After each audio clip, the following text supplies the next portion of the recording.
So welcome everyone to the second working session. We hope to bring you today a very interesting, maybe even foreboding discussion. When we started out to do this with the National Endowment for Democracy support in April this year, we envisaged three scenarios of Kosovo-Serbia relations in 2027. But as the discussions went on, the fourth scenario kind of forced itself upon us. Not all of the scenarios are quite good. We do have some that don't involve violence, but most do. And this is why we felt it's important to present it in this manner. Milica said basically I'll be explaining the process, and Jovana will discuss the content. So in a way, I'm Lajčak, she's Escobar. We did not try to predict how the future would look like in 5 years. We basically just looked at the range of possibilities. And then we identified four. And then there was some suggestion to have a fifth one, which was recognition, kind of unconditional recognition. But most of us didn't find that realistic, and in the scenarios, the only option within these five-year period is recognition only in exchange for some land. In these scenarios, we don't bring new information, but what we bring is some new insights about what could happen and what cannot happen, which factors matter most, and what kind of specific behavior of the actors leads to what outcomes. And kind of there was consensus within our group that that in fact Serbia is not trying to reverse Kosovo's independence, and it's not interested in incorporating Kosovo into Serbia, but it rather wants something in return. It wants kind of a compensation package. And we saw that in this paper allegedly by Germany and France. And our paper is just 2 pages more longer than the 4 paper. The German, and actually most of their elements are in our paper, but we wrote it first. So if anybody plagiarized, it's not us. And so yeah, we just to conclude, we just hope that, and we'll hopefully present this also in Belgrade and some other discussion. We just hope this would contribute to a more rational kind of debate about the solution in Kosovo and Serbia. And so we are not specifically here to advocate any scenario, just to tell you what a group of very well known experts on the topic foresees.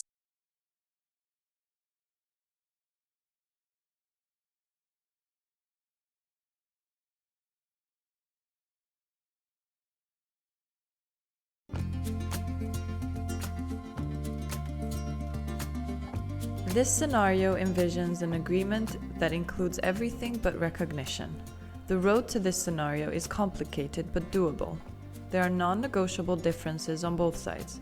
Serbia refuses to recognize Kosovo, and Kosovo refuses to offer a higher level of autonomy through the association of municipalities with a Serbian majority. The main elements of the peace without recognition scenario: Serbia stops the de-recognition campaign, recognizes all documents and institutions of Kosovo, and does not oppose Kosovo's membership in international organizations. Kosovo offers additional guarantees and rights to Serbs in Kosovo through a milder version of the association of municipalities with the Serbian majority, thus providing additional guarantees for Serbian culture, religion, and objects of heritage. The Serbian community is fully integrated into Kosovo's politics and economic system. Kosovo, immediately after signing the agreement, is recognized by the 5 non-recognizing members of the EU: Greece, Romania, Slovakia, Spain, and Cyprus. Serbia closes Chapter 35, which essentially conditions Serbia's aspirations for EU membership on a comprehensive agreement. Kosovo joins Interpol, UNESCO, and enters official membership talks with NATO. Serbia aligns more and more with the EU's foreign policy towards Russia, including the imposition of some sanctions against the latter.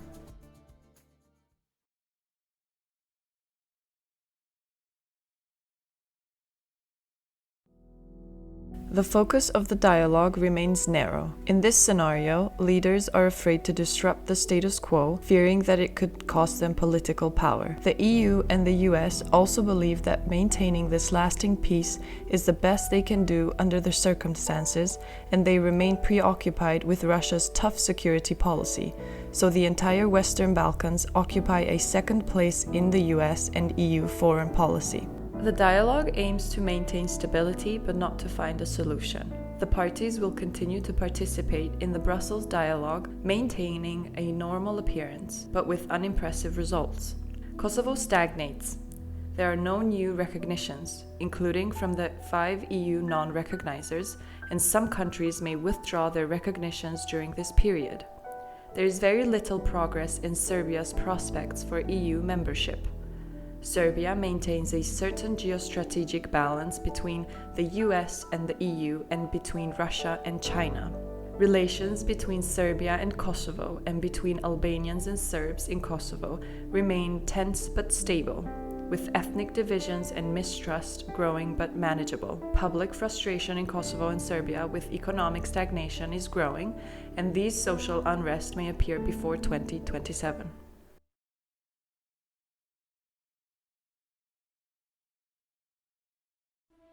This is the most unpredictable scenario, with 3 possible all-evils, directions, or mini-scenarios. A. Controlled violence. B. Uncontrolled violence that could lead to full-scale conflict.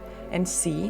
What starts as low-level violence quickly escalates into full-scale conflict and prompts strong EU and US intervention, leading to a peace agreement. Kosovo and Serbia do not leave the Brussels dialogue, but worse, use it as a tool to provoke and escalate tensions, turning the Brussels dialogue from a firefighting tool into a fire-starting mechanism. Serbia and Kosovo discard already implemented agreements, including travel documents and car license plates, especially closing the border. Kosovo and Serbia become isolated internationally and increasingly nationalistic at home. Serbs in northern Kosovo withdraw from all Kosovo institutions, such as courts, police, central and local institutions, and re-establish their own institutions in parallel. Kosovo sends its own police to counter these actions, and the Serbs respond by staging a semi-armed rebellion, prompting Kosovo to also send its own army to quell the rebellion, turning the north into an active zone of the conflict between the Kosovo security police and armed Serbs.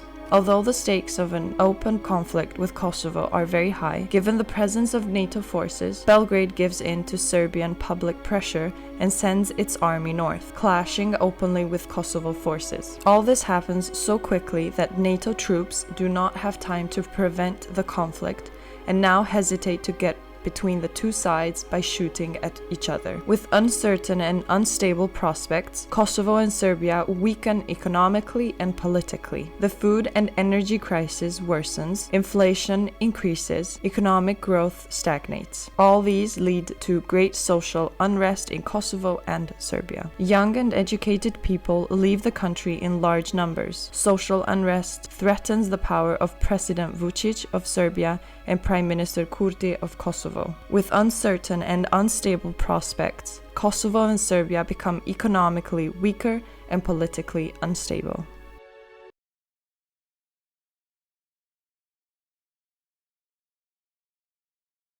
Border regulation with recognition is a last scenario. This scenario requires the consensus of all parties and happens peacefully with an exchange of territories but not population. Kosovo and Serbia show no willingness to negotiate a solution. The Brussels dialogue continues. Pristina and Belgrade agree, and Washington and Brussels approve the exchange of Serb majority northern Kosovo with Serbia's Albanian majority Preševo Valley. Frustrated by poor economic prospects, a growing number of the Kosovo-Albanian population supports the option of territory exchange and openly lobbies for it, with more and more Albanians embracing this option. Serbia recognizes Kosovo de jure and does not lobby against Kosovo's membership in international organizations, including the UN. The 5 non-recognizers of the EU recognize Kosovo. Serbia and Kosovo legally commit not to seek further border changes in the region.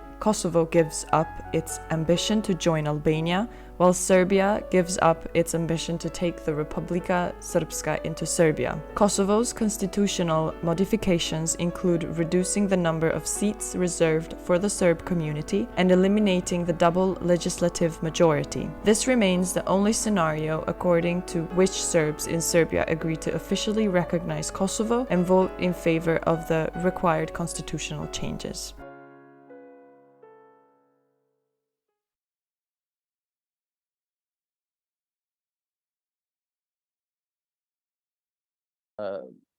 My strong belief is that all possible options apart from formal recognitions has been exhausted in the last quarter of century. Both sides had a lot of opportunities to speak, first of all, in Rambouillet Peace Conference, then in Vienna process, then in Brussels process. There are plenty of chances that were misused in these 24 years. So going back to your main question, definitely for us, it is a necessary scenario formal recognition of Kosovo and Serbia. What is lacking, I think, in these scenarios, but it's becoming more and more clear from this latest German-French initiative, is what is position of international community or European Union, United States with regard best possible scenarios or real scenarios. Until now, there was a strong belief on side of Washington and Brussels that they should serve as facilitators in this process, while those sides should come up with their ideas. This is very important to mention. The second issue that is very important to mention for having in mind also my experiences, that when the Brussels dialogue started in 2011 and then in 12 in the political level, approach that was used by Brussels was, let's go step by step from the bottom to the top. Let's fix certain problems that are more or less of technical nature, and gradually we will come to the situation when somehow in a natural way we will fix a problem, main problem, which is status of relations between Kosovo and Serbia, because I can confess openly to you that status of Kosovo was never discussed in Brussels. So even Serbian counterparts knew very well that Kosovo is an independent country, but what was in question was status of relations between Kosovo and Serbia as such. But this scenario, step by step, from bottom to the top, has failed. We started quite well in 2013-14, but then we had plenty of years without any significant progress, with plenty of completely different interpretation from our side and from Serbian side, what is in reality signed on certain issues. And then we ended up in 2017 and 18 with a joint conclusion of Madame Mogherini, Pristina, and Belgrade, that we should focus on the main issue, on the main prize, which is comprehensive agreement on normalization of relations between Kosovo and Serbia. And we started talks in that period, but due to the well-known difficulties on both sides, then COVID, of course, complicated even more. So we restarted dialogue last year, more or less with the same approach as earlier, meaning let's speak with regard technical issue. And once again, we came to the same conclusion. Without fixing the main problem, you cannot do anything. But still, we don't have a clear picture of what the international community wants, while there is a kind of timeline. Because look, in all possible negotiation process, you need to know two very important issues. First of all, what is the end goal and what is the timeline? You cannot have endless talks as more as we have in the last 24 years. And you need to know what is the end goal of talks. You cannot just say, oh, well, let's try pick up what is the best scenario, what is the worst scenario, and we will move towards combination of those. So definitely the end goal of this process should be mutual formal recognition timeline as soon as it's possible. But this, as soon as it's possible, it has a kind of catch-22, because European Union must define own policy of enlargement with countries of the Western Balkans. Both countries need to know when they can join European Union. We cannot say just like that, okay, you need to fix, first of all, this problem, and then we will see when the empty seats will be available for you in our ship. It's not like that. It doesn't work like that. So we need to have clarity from the side of the European Union, what and how can the Western Balkans be included. We need to have clarity on the end game. We need to have clarity on the timeline. We are on many crossroads. And I believe that all those who are in decision-making power or close to the decision-making power, in fact, should speak very seriously about the responsibility for the future. And their responsibility for the future is first and foremost to their own societies, their own citizens. This is both true in Serbia and Kosovo. I am afraid that this is not enough in focus. I'm afraid that the reframing of narrative, as it was very well discussed in June at another meeting in Pristina, is absolutely necessary.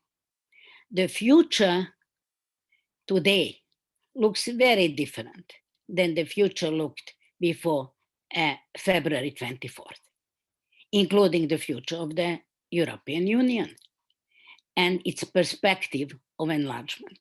Things are definitely going in a direction which is very difficult to foresee, but we need, as much as it is possible in such a context, in my opinion, to concentrate on what will happen with our two societies and whether those two societies are able to accept a different narrative that is not an either-or approach.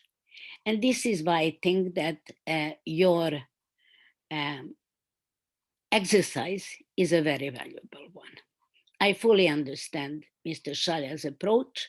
I understand why he says that the first scenario is also not acceptable only because of the title, but in everything else it is. I would say, for me, out of these four, of course, the first is also not ideal, but the first is something that is not more likely. I'm not sure that it is the most likely scenario, but the first scenario, in my opinion, again, out of these four, is an absolute necessity. If we do not want to risk not only full marginalization and isolation of both Serbia and Kosovo, and unfortunately that would also have a very, very serious domino effect on our whole region.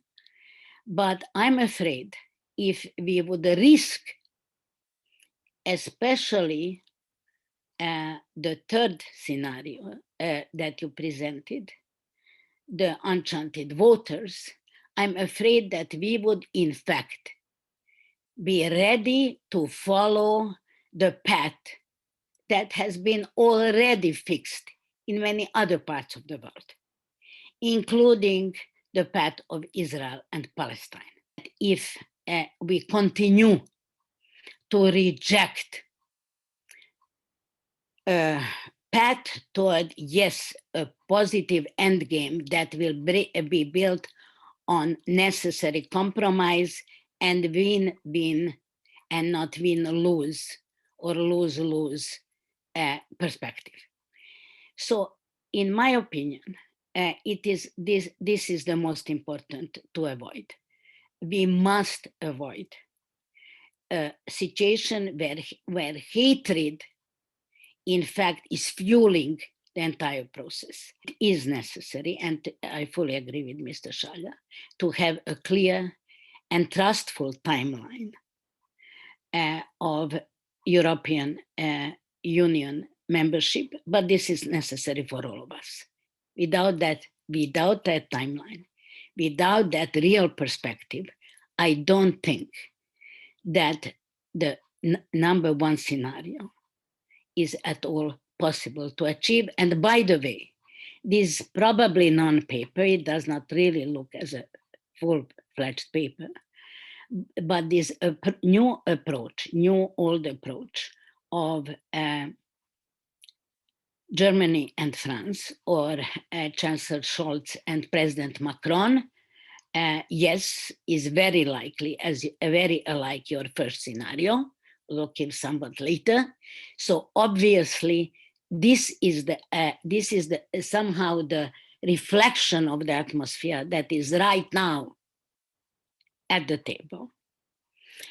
And I do believe that in the lack of the best one, which would enable a quick and full-scale solution for both sides, I don't see that it is possible at the moment. I think we will have to be more patient and take a longer path, but a path that really brings benefits to the citizens. To Agon, about a month and a half ago, on chat about this, as this most recent crisis was kicking off, about today's summit. And I asked, are you thinking about making any adjustments? And Agon, who's always thoughtful and very calm, said that if anything, the work is ever more relevant. And then he shared a draft of the scenarios with me. And today, with the leaks about the non-papers in the air, it's particularly clear to me just how prescient the analysis has been. So, Milica, I mean, many questions. Let me try and answer them in a sort of roundabout way. And it's difficult after following Blerim and Sonja, who have so much experience I'll try and respond a little bit to both of them as well at the end of this. But I do think that the first scenario you've outlined is realistically the most desirable one. And I would like to hope that it's tantalizingly within reach at this point. But for it to be within reach requires political courage. And what do I mean by political courage? I think you put it nicely in your paper that Serbia and Mr. Vučić in particular are in a bind, given the country's longstanding relationship with Russia. And so, again, perhaps contra my two colleagues here, I would like to think that there's an opportunity for him to move on Kosovo in a way that you broadly outline in the scenario, without the EU perspective, quite frankly, because we at the Atlantic Council are quite insistent and are constantly pushing for a clear EU perspective. I don't see one emerging in the immediate term. Mr. Kurti has clearly sensed Mr. Vučić's vulnerability and has accordingly made moves to heighten the contradictions by pointing out the futility, as Mr. Shala has pointed out, of the existing process. It's been going on for too long, and it's basically just been a holding pattern. And he has raised the stakes in the dialogue recently. The question remains, however, whether Mr. Kurti is ready to seize the opportunities that may be emerging as a result of him heightening the contradictions, as it were. Seizing that opportunity will require no small amount of political courage at this point. But this is the moment for Mr. Kurti to do so, to seize that moment. And it's high time that he starts talking and preparing his voters, his followers, his country for a bold move. But I think the most important thing that your scenario puts out is that political courage is required of the international community here. I understand, again, my colleagues' points about the EU perspective, but that's not the kind of, I think, political courage that is really in the cards at this point. Anything decisive like that, I just don't see it happening within the kind of actionable time frame that would require the kind of breakthroughs that we're talking about. But you're right that the rhetoric around the dialogue from the Europeans and the United States has always been about facilitation. That stance, I think, is no longer sustainable.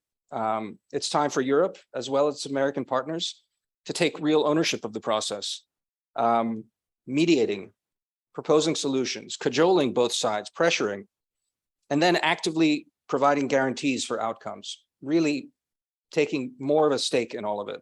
Again, I recognize this is nothing new under the sun under this, but we do live in in unprecedented times right now. The shadow of the slaughter going on in Ukraine, a crisis of this magnitude, hopefully, focuses minds. So rather than getting trapped in the feeling that we've all been here before and being cynical about it, I do hope that this time is different and that there's an opportunity right now to actually seize the first scenario. And so let me just make a couple of remarks, maybe reactions that can get us going on this.